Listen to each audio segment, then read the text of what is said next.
Presented by Vinayaka Music.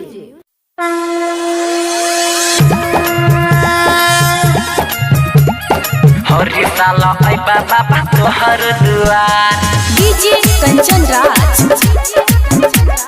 हमरो बनाई दहो star Mixed by Vinayaka Recording Studio. Along साल भर पहले सावन अलिए बाबा नगरिया, माथे पे गेरुआ रंग के पगड़ी कांधे लेके कमरिया। माथे पे गेरुआ रंग के पगड़ी कांधे लेके कमरिया।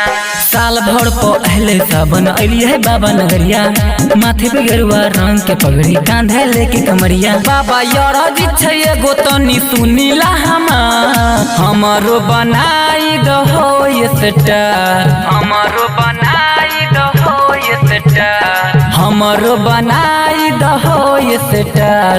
हरी साल आई बाबा तोहर दुआर, हमरो बनाई दहो स्टार। हरी साल आई बाबा तोहर दुआर, हरी साला आई बाबा तोहर दुआर।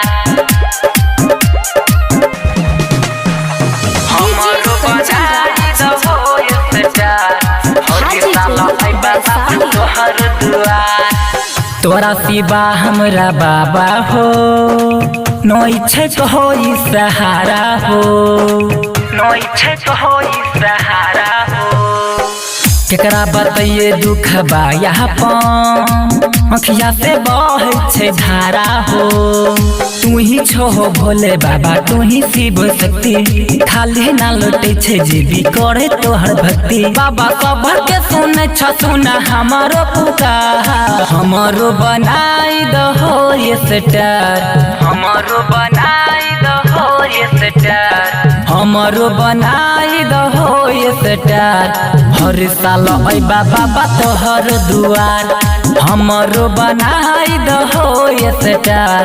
हर साल आई बाबा तोहर दुआर, हरी साला आई बाबा तोहर दुआर। हमरो बनाई दहो स्टार, हरी साला आई बाबा तोहर दुआर। राइटर आजाद हिया कास हो, लिखी करे छ गुणगान हो। लिखी करे छ गुणगान हो, महिमा छ तोहर महान यहाँ पर, जाने छ दुनिया जहान हो।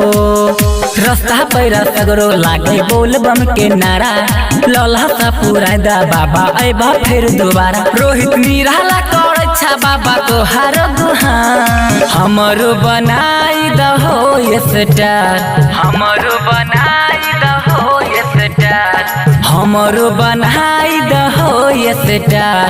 हरी साल आई बाबा तोहर दुआर, हमरो बनाई दहो स्टार।